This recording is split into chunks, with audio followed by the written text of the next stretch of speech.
Hello students. आज का topic है प्रिज्म। जैसे कि आपने रेनबो देखा होगा, रेनबो में क्या होता है कि विबग्योर 7 कलर्स आपको दिखते हैं, राइट। तो ये कलर्स हो आते कहाँ से हैं? वाइट लाइट से। आपको मालूम है, ये चीज़ आपने नॉलेज की हुई है। प्रिज्म की अगर मैं बात करूँ, प्रिज्म आपको कुछ इस तरीके से देखने को मिलेगा। प्रिज्म कुछ इस तरीके से होगा, अगर आप इसको देख पा रहे हो, ट्रायंगुलर शेप में पाया जाता है।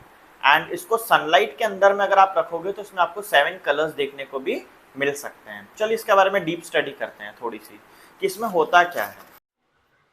सो डियर स्टूडेंट्स, अभी हम लोग यहाँ पर जो देख रहे हैं स्क्रीन में, ये जो लाइन स्ट्रेट गई है ना, ये होती है एंगल ऑफ इंसिडेंस।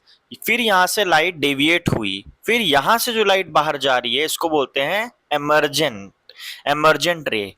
यहाँ पर जो आप ध्यान से देखिए, रुकिए मैं आपको दिखा रहा हूँ। यहाँ पर ये वाला जो एंगल है इसको एंगल ऑफ इंसिडेंस कहते हैं, इसको ये कहते हैं एंगल ऑफ एमर्जेंट।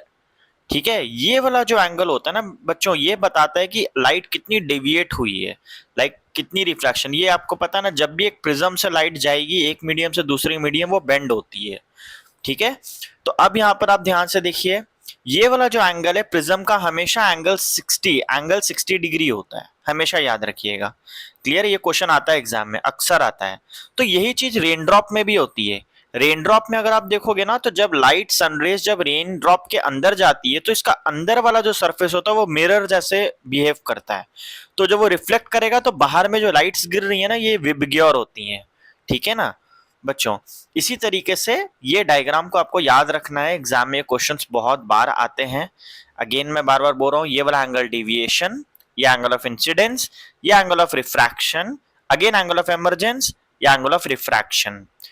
ओके बच्चों, ऐसी बहुत सारी और भी मैं आपको न्यूमेरिकल्स दूंगा। Thank you.